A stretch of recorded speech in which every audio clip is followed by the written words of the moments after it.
Good Monday morning, everybody. Welcome back. Thanks so much for being with us. I'm Maria Bartiromo, and it is Monday, February 27th. Your top story, 7 a.m. on the East Coast. Hollywood's elite hit the red carpet for the 89th annual award ceremony last night. And the Oscar goes to Casey Affleck, Manchester by the Sea. Yeah, but it wasn't all glitz and glam. A major mistake ruining the Best Picture announcement at the end of the night after La La Land was mistakenly named the winner of Best Picture. The awkward moment after they had to hand over the hardware to the Moonlight producers. Meanwhile, a busy day in Washington and at the White House today. President Trump meeting with both health and insurers and our nation's governors. The meetings come as Congress gets back to work after a week off. The latest on their plans to replace Obamacare ahead. That's the focus today. Play-Doh changing its mold. The company's big plans to make dough great again right here in the United States. Making what's old new again. Why Nokia and BlackBerry are betting big on nostalgia to boost sales. And markets this morning looking like really very much where they closed on Friday.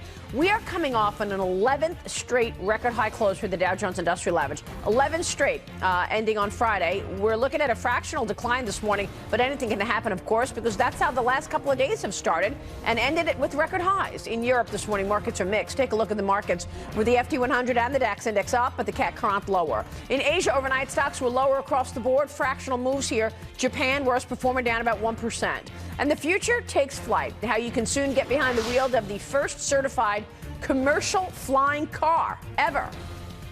Then it was a wild finish to the Daytona 500. How crashes and low gas tanks made the race one for the history books. Dagan's got something to say about that. All our stories coming up this morning. Fox Business Network's Dagan McDowell is here. Republican strategist, Fox News contributor Tony Sayegh is here. And Kingsview Asset Management Chief Investment Officer Scott Martin is here. Good to see you. Thanks for joining us. Great morning, Maria. Thank you. Good to see you. Thanks. Did you watch it? I was listening to it on the radio. Okay. Because I'm a redneck, and I was traveling, and I'm going to give a special shout out. I know a lot of the crew guys on Kurt Busch's car who won the Daytona 500. Some of them are very, very close friends of mine, so I'm so proud of them. And I'll name them later in the show. But it was an exciting race. Do you get the same feeling? Jet, Two Beer, Tony Gibson is the crew chief. Johnny Klossmeyer, who's been very good to my daddy, by the way. With NASCAR, though, could you listen to it on the radio and get the same feeling as if watching? For instance, baseball, for me, is even better on the radio. I think that oh, really? You want me to give you a little insight? The best way to watch a race, if you're not at the track, which is the best way, is to watch it on television, but listen to it on the radio. Oh, good move. And so good it's move. not quite in sync, but the guys on the radio really rock it. And I love Fox, don't get me wrong. Jeff Gordon and DW are great, but radio is still killer. Yeah, all right. Let's turn to what could be the biggest mistake in TV history last night, and that was Oscars history. Watch this. And the Academy Award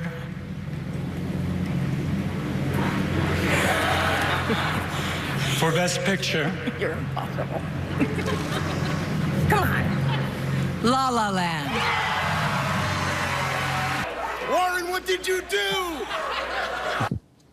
Well, Warren Beatty gave it to Faye Dunaway, and she took the heat because he didn't know what to say. That was presenter Warren Beatty accidentally announcing La La Land. Actually, Faye Dunaway announced it as Best Picture, but the award was really supposed to go to Moonlight. Joining us right now, former Arkansas Governor Mike Huckabee. Governor, you tweeted yesterday. You tweeted yesterday before the Oscars saying, "Watch celebs spew ignorant political venom at Oscars. Nah, I think I'd rather have a colonoscopy." Both happened from the same location. And I love, oh my God, and I love your tweet this morning.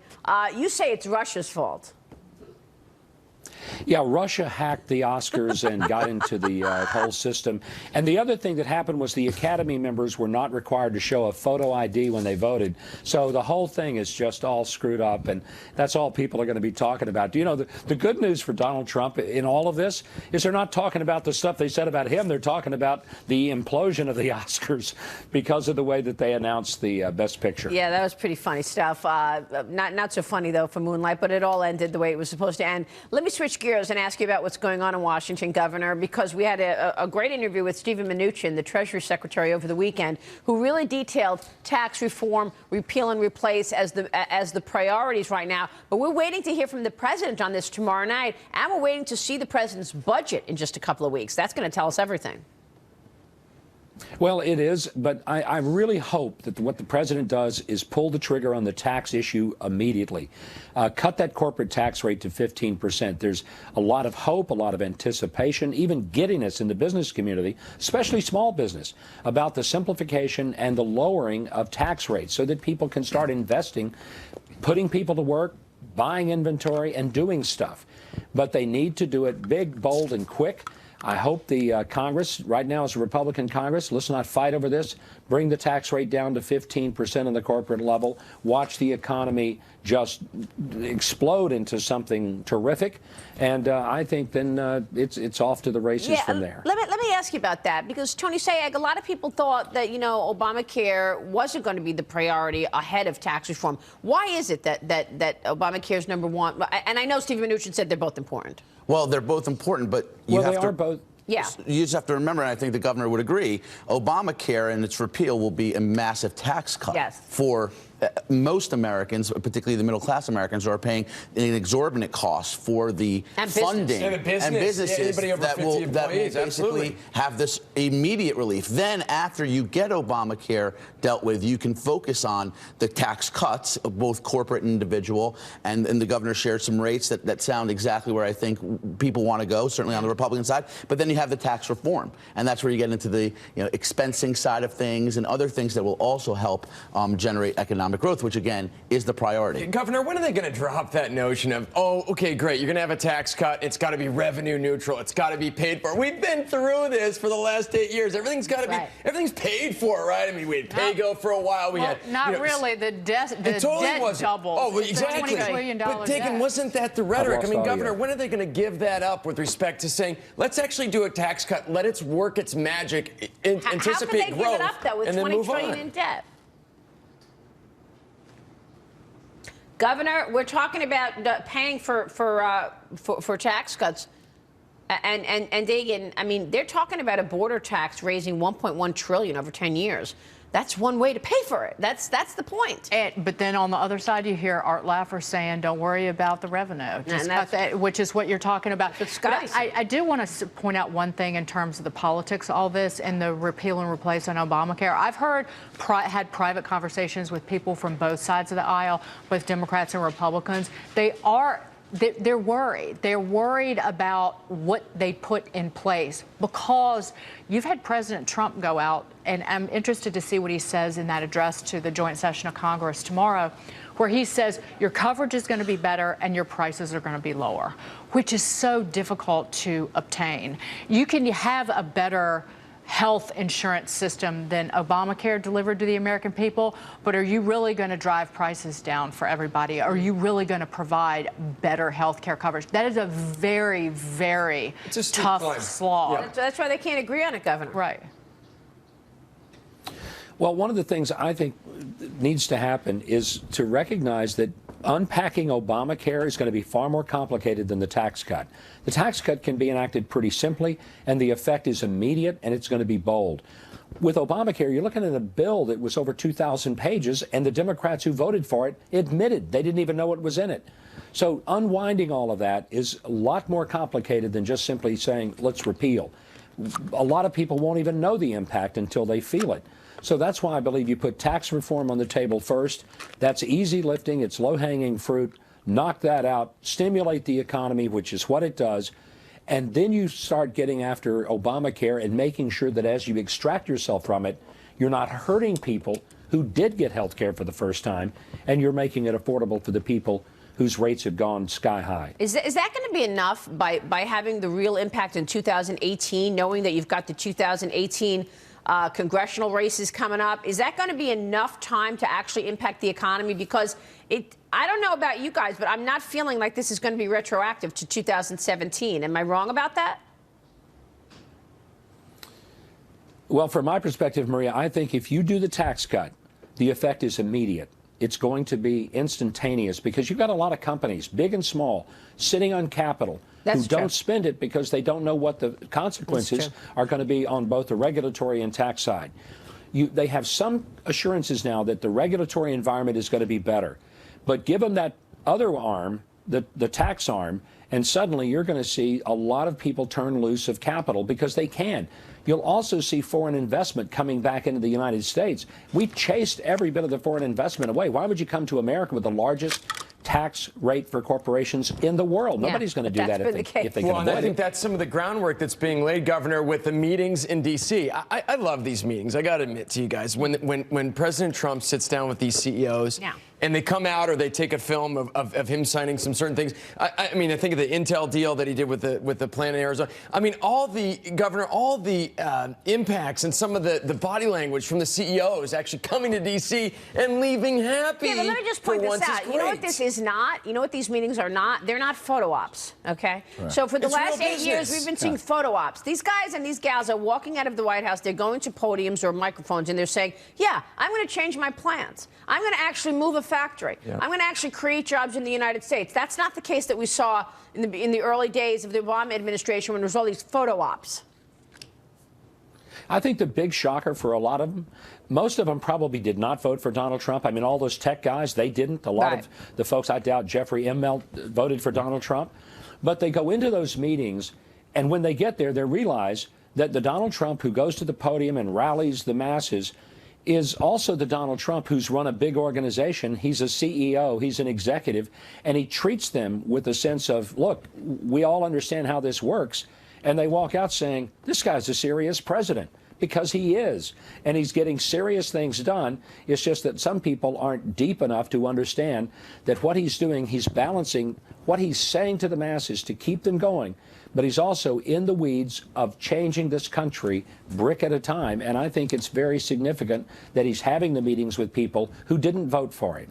I think its business acumen as president clearly shows in these conversations. And you see the immediate positivity that comes out when these CEOs come out afterward. But the other piece of this is Donald Trump has said, I think, as the most important metric of his success, is he creating American jobs? Is he restoring economic growth? And that is not always ideological. And the problem is, for 8 years, we've had ideological fiscal policy that has been done to advance an agenda, not advance the country. Yeah. And now they get that sense when they hear Donald Trump and Secretary Mnuchin that people are in charge who want this kind of growth and are willing to work with people to get it done. Yeah, I want to switch gears, look at the DNC, because we had news over the weekend. Democrats selected former Labor Secretary Tom Perez over Congressman Keith Ellison for chairman of the Democratic National Committee. Perez quickly appointed Ellison as his deputy chair following the vote, Dagan. I mean, the president tweeted this after the vote saying, congratulations to Thomas Perez, who has just been named chairman of the DNC. I could not be happier for him or for the Republican Party.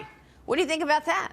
I think Tom Perez, they're still living in La La Land in terms of spreading out, no pun intended, La La Land, losing the best picture. They're going to lose the next presidential election again because they're trying to have Perez is an Obama guy. He's an Obama guy. They're living in the land. Yesterday. They're living in the land of 2015, if you will. Also, with Keith Ellison, very controversial figure. And one of the comments that you heard from Tom Perez over the weekend, he said this election was hijacked by the Russians.